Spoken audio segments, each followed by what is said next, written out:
doctor. Kailangan na mo tambal. Ituhan na po ng liver yung atay.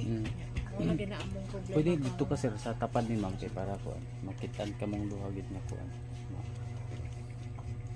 Nya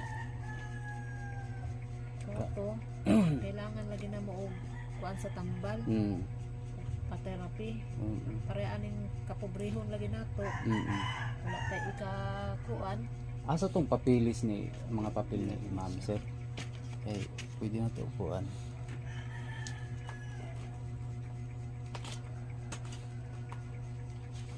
Kuan na daw sir kanang basaha daw ang iyang uban mga unsay kuan niya, mga kinahanglanon kanang gikan sa doktor ano. Eh para kuan. Basaha daw sir, kusga lang sir.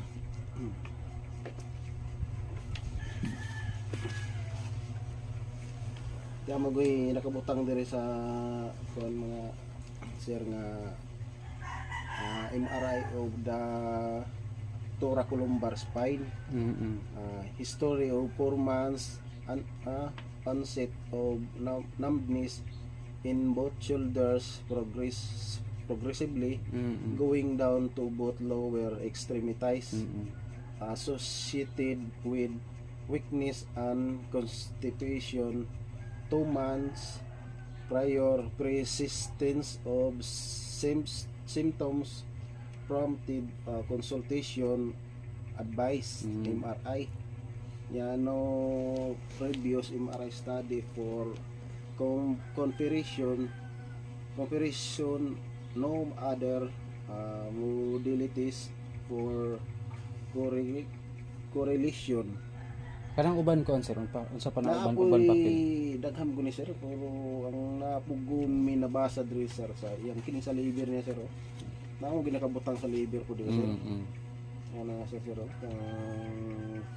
Pleural secretion of suggestive central canal stenosis, cyst with large cyst in the left lobe, consider polycystic liver disease. Kini sir, mo isa na mo gusto mo ibalaan sa may mga doktor nga makapasabot sa mo ni sir ba kay ang nabase po nang nakita ko napansin ako sa iya sir sa wala pa siya magsakit, wala pa siya nagsugod og take og inom tambal katong nag 3 months ya atong naging bulan. Ang iyang pagbawas, pag-ihi okay pa man to siya sir.